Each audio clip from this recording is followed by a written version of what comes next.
Le mois a été difficile, je suis en plein déménagement, je n'ai plus internet, donc ce qui explique un petit peu mon absence fin décembre et ce mois de janvier. Mais que cela ne nous arrête pas puisque les séries sortent, elles ne m'attendent pas et celle dont je vais vous parler aujourd'hui m'a vraiment marqué. Actuellement, seuls 2 épisodes ont été diffusés, je les ai dévorés et je me suis vraiment fait très plaisir. Alors, si vous connaissez pas encore Deadly Class, c'est le moment de vous y mettre. Cette classe meurtrière, cette classe mortelle, c'est un petit peu mon petit plaisir de ce mois de janvier. Cette petite merveille télévisuelle est diffusée sur la chaîne américaine Sci-Fi et reprend l'histoire par le détail d'un comics américain commencé en 2014. Et à l'heure où je vous parle, ce comics en est à son 36e numéro puisqu'il y a une sortie pratiquement tous les mois. Mais cependant, ici je vais vous parler de la série Deadly Class. Cette série télé, comme je vous l'ai dit, est diffusée sur Sci-Fi, dans laquelle on se retrouve dans les années 80, plus précisément en 1987, sous la présidence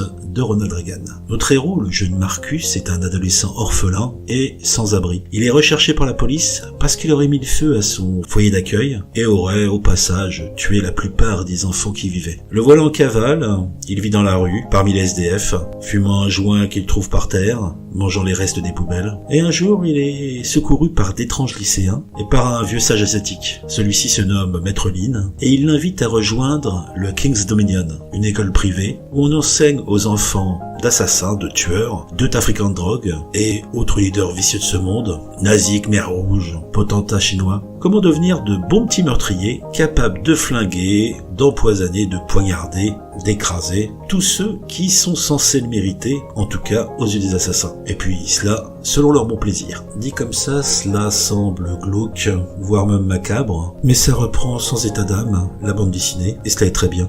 Effectivement, pourquoi ce serait pas fun d'empoisonner ses camarades de classe, leur promettre que ce soir ils vont se faire égorger, et d'aller tranquillou aller déplomber un SDF parce qu'il le mérite et que c'est un sale con. Cette transposition sur le petit écran de cette bande dessinée, moi me ravit. Je trouve vraiment qu'elle est excellente. Ça reste somme toute un teen movie qui s'adresse à un certain public, mais moi qui suis un vieux briscard, j'ai pris au truc avec grand plaisir. Pour résumer, côté réalisation, il y a vraiment rien à dire. Derrière la production, il y a Joe et Anthony Russo. Si vous les connaissez pas, c'est ceux qui sont occupés de la réalisation des Avengers 3 et 4, et on a là une superbe mise en scène, une ambiance, certains diraient gothique, ou du moins quasiment. Et niveau bande son, ça déchire, on a du bon hit des années 80. Et pour en finir avec ces présentations critiques, on va aller sur le casting et là on a quelques petits nouveaux, des personnes que je connaissais, comme la charmante Lana Condor, qui est très efficace dans ce rôle de fille de Yakuza, qui se balade pas sans son sabre. L'actrice vénézuélienne Maria Gabriela de Faria, que je connaissais par la série Frankie, qui est diffusée sur Gulli,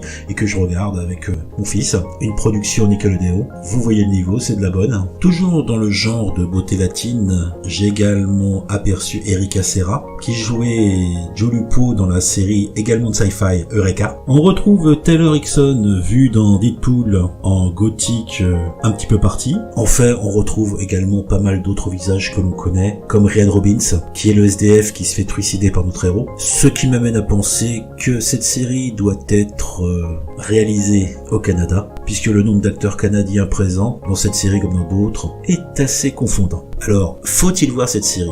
Vous avez compris que moi la réponse est oui, un définitif oui. Je ne sais pas ce que donnera le futur, comme je vous l'ai dit, je n'ai vu actuellement que 2 épisodes, mais moi ça m'a convaincu, je suis à fond là-dessus, je vais regarder avec attention. En tout cas, je sais que cette première saison sera de bonne aloi. Je vous invite donc à regarder un épisode, vous faire une idée, ou attendre quelques mois et vous taper la saison en une seule passe. Ça c'est le bonheur. Je vous dis à bientôt pour une nouvelle présentation critique du Sérivore. Vous pouvez évidemment me suivre sur Twitter et Facebook, vous abonner à la chaîne et liker cette vidéo, ça fait plaisir, c'est que du bonheur. Je vous dis à bientôt, dans pas très longtemps, puisque je voudrais rattraper un petit peu mon retard.